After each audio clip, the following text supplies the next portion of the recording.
너무 바빠가지고 보통 점심을 많이 거르게 되고요. 페어장이 사실 되게 커요. 홍콩 컨벤션 센터에서 기본으로 한 10km 정도는 걷는 것 같고.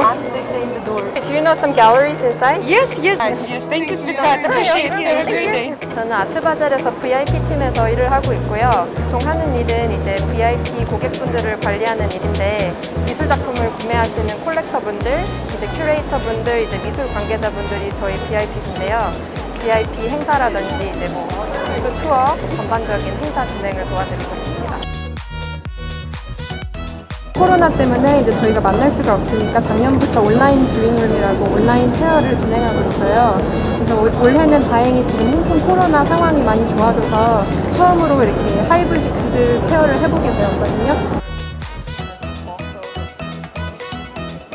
네, 사실 아트페어는 만남의 장터예요. 그래서 제가 하는 일도 사실은 이제 서로 사람들을 소개해주는 일들이거든요. 이제 작가분들도 만날 때도 있고 갤러리스트 분도 있고, 이제 미술 콜렉터 분들도 있고, 이제 세계 각지에서 정말 흥미로운 사람들을 많이 만날 수 있고 서로 배울 수 있어서 좋은 경험인 것 같아요.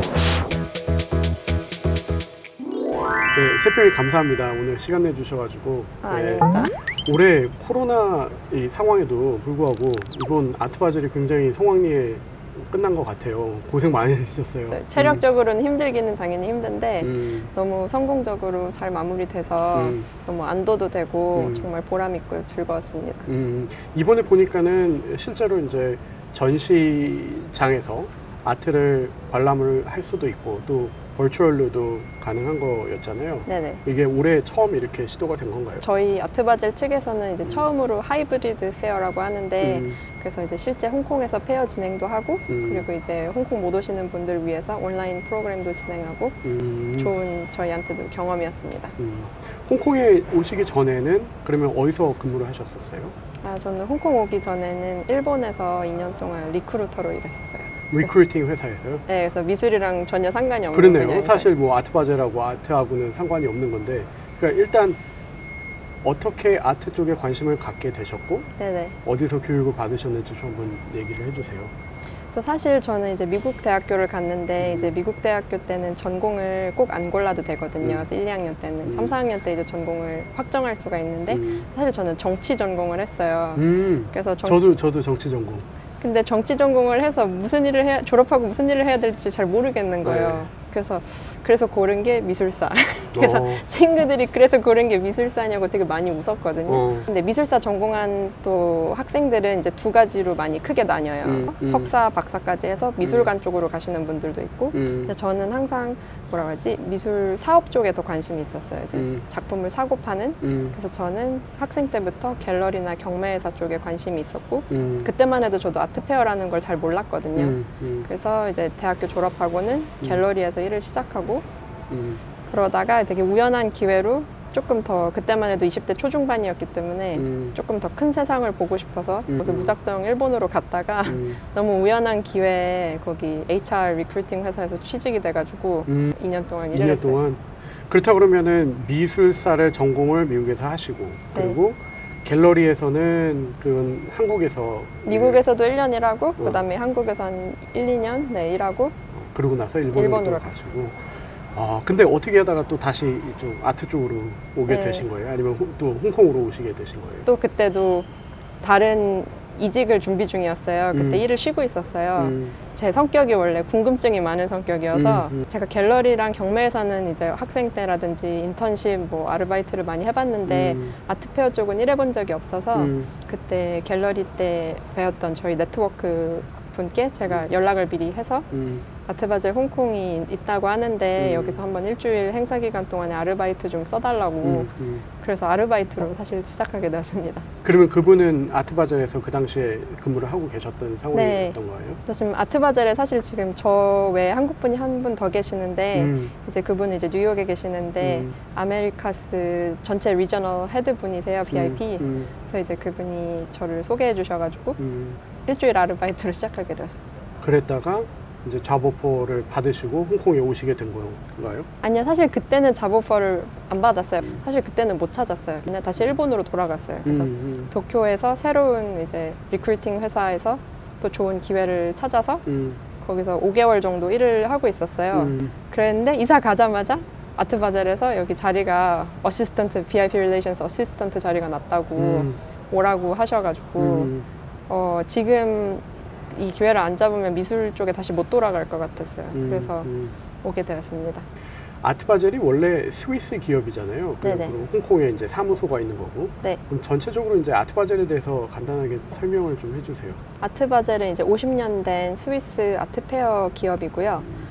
원래는 코로나 이전에는 이제 3월에는 아트바젤 홍콩, 그리고 6월에는 스위스 바젤, 그리고 12월에는 미국 마이애미 비치에서 이렇게 3개 페어를 운영하고 있었는데요. 스위스 바젤이 본사이고, 그래서 거기 한 120명 정도 직원들이 이제 일을 하고 있고, 이제 홍콩이 두 번째로 큰 사무실이어서 이제 아시아 전역 업무를 맡고 있는데 직원 규모는 한 20명 정도 되고, 근데 이제 행사 때가 가까워져 오면은 저희도 이제 계약직 직원들을 더 늘려서 인력 보충을 하고 있고, 그리고 이제 마이애미 비치 페어는 이제 뉴욕 팀이랑 바젤 팀이 같이 진행하고 있어요. 근무 환경은 어떤가요, 홍콩? 근무 환경은 되게 인터내셔널하고 되게 여러 나라 국적분들이 같이 일을 하고, 근데 아무래도 저희도 미술 업계다 보니까 여성분이 많아요. 거의 다 여성분이에요. 근데 저는 여기 와서 되게 좋았다고 생각한 게 이제 여자분들이 많으니까 뭐 출산휴가라든지 이제 가족이 있으신 분들도 많으세요. 근데 그런 분들이 이제 오랫동안 근무를 뭐 7년 넘게 일을 하고 있다는 거는 근무 환경이 좋다는 거잖아요. 사실 홍콩이 여성분들한테 근무하기에는 여러 가지 환경이 좋죠. 워크랑 패밀리 밸런스 맞출 수 있게 도움 주는 것 같아서 그런 건 되게 좋은 것 같아요. 이제 홍콩도 그렇고 중국도 그렇고 아시아 전반적으로 아트 산업 자체가 커지고 있는 것 같은데 지금 산업 동향이 어떻게 되나요? 네, 뉴욕만 해도 이제 가장 큰 시장이지만 이미 발전이 너무 많이 됐어요. 그래서 새로운 기회를 찾는 게 사실 쉽지는 않거든요. 이미 너무 발달이 됐기 때문에. 근데 제가 지난 홍콩에서 몇 년 동안 느낀 것은 지난 한 5년 사이에 홍콩이 계속 미술 시장이 성장하고 있는 거를 느낄 수가 있어요. 이제 서양 갤러리들도 많이 오픈을 하고 한국 갤러리 같은 경우도 홍콩에도 많이 일을 같이 진행을 하고 그래서 이제 젊은 분들이랑 학생분들이 기회 찾기가 되게 좋은 것 같아요. 그러면 이제 아트 페어 쪽으로도 기회가 많이 있고 갤러리 쪽으로도 있고 그리고 또 미술관도 많이 열고 경매도 있고. 그러면은 홍콩이 아트 쪽으로는 아시아에서 가장 큰 시장이라고 볼 수가 있을까요? 네, 가장 큰 시장이죠.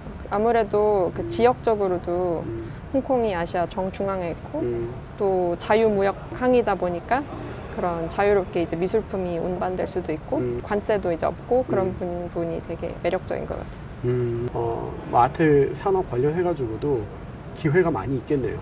네, 그럴 것 같아요. 왜냐하면 서양 갤러리들도 많이 오픈을 했고 홍콩 정부만 해도 이제 웨스트 카울론이나 이런 쪽에 문화적으로 지원을 많이 하는 편이거든요.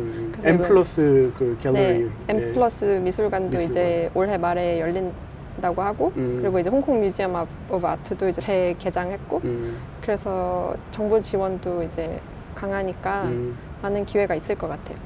한국에서 고등학교까지 졸업을 하고 그 다음에 이제 미국에 건너가가지고 미술사를 전공한 다음에 한국에 다시 돌아왔다가 일본에 갔다가 이제 홍콩에 오고 이게 뭐 대단한 커리어예요.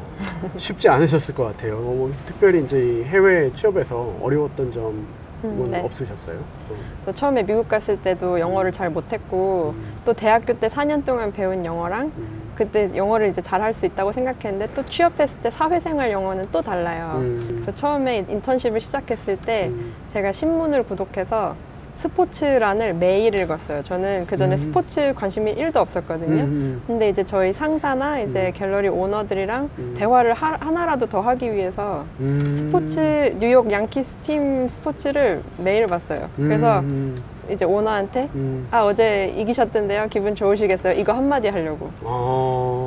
사회생활은 정말 서바이벌이거든요. 그렇죠. 그때 영어가 진짜 많이 늘었어요. 이메일 쓰는 법이라든지 전화응대. 전화응대 되게 무섭거든요. 이제 노트를 남겨야 되잖아요. 누가 전화하셨다고 몇 시에 무슨 일로. 근데 스펠링 물어보는 것도 너무 겁났거든요. 근데 이제 하면 되더라고요. 근데 그거는 이제 또 미국에서의 일이고 네. 일본에서에도 분명히 뭐 어려운 점이 있었을 것 같은데. 그래서 저도 제가 네. 어떻게 일본 간 거 생각하게 보면 저도 되게 생뚱맞은 것 같아요. 왜냐면 제가 일본어도 못하고 그러니까요. 제가 그냥 일본에 간다고 했을 때 그냥 저희 부모님 포기하셨던 것 같아요. 그냥 마음대로 해라. 뭐 말려도 말려지지가 않으니까. 그리고 주변 사람들이 일본에 왜 가? 일본은 지는 나라야. 거기 중국으로 가야지 차라리 가려면. 그리고 일본어도 못하는데 네가 거기 가서 뭐 하려고 이런 얘기를 되게 많이 들었어요. 근데 사실 그런 얘기를 해주시는 분들은 실제로 일본에 가신 적이 없던 분들이거든요. 그런 얘기를 해주시는 분이 저를 걱정해서 염려의 말인 건 알아요. 저를 아껴서. 근데 그런 거에 너무 이제 영향을 안 받으셨으면 좋겠어요. 저는 항상 마음가짐이 안 되면 어떡하지보다 안 되면 되게 해야지 가 제 마인드셋이거든요. 근데 저는 마음가짐도 되게 중요한 것 같아요. 물론 열심히 노력해서 안 되는 부분도 있어요. 그 현실을 파악해야 되는 부분도 있지만 그래도 저는 끝까지 안 되면 되게 하라는 좀 그런 마인드셋은 있는 것 같아요. 예를 들어가지고 뭐 고등학교 때의 안샛별이 지금의 지금 샛별 씨를 모습을 본다고 했을 때 이런 커리어를 상상을 할 수가 있었을까요? 저도 고등학교 때 보면은 되게 잡지도 되게 많이 읽었거든요. 그럼 그때 이제 해외에서 또 활동하시는 분들 보면서 되게 꿈을 많이 키웠던 것 같아요. 그래서 미국 유학도 가고 싶었고 이제 해외 취업도 하고 싶었고 그랬던 것 같은데 근데 저도 제가 이렇게 많은 나라 진짜 이렇게 많은 도시에서 이렇게 돌아다니면서 살 줄은 몰랐던 것 같아요. 근데 마음 좀 깊은 곳에서는 그래도 제가 뭔가를 할 수 있다는 그런 마음은 있었던 것 같아요. 저희가 홍콩에서 이제 앞으로 계속 멋지게 활약하시는 모습을 응원을 하면서 감사합니다. 네, 저희 지켜보겠습니다. 감사합니다. 네, 오늘 시간 내주셔서 감사합니다. 너무 감사합니다. 네.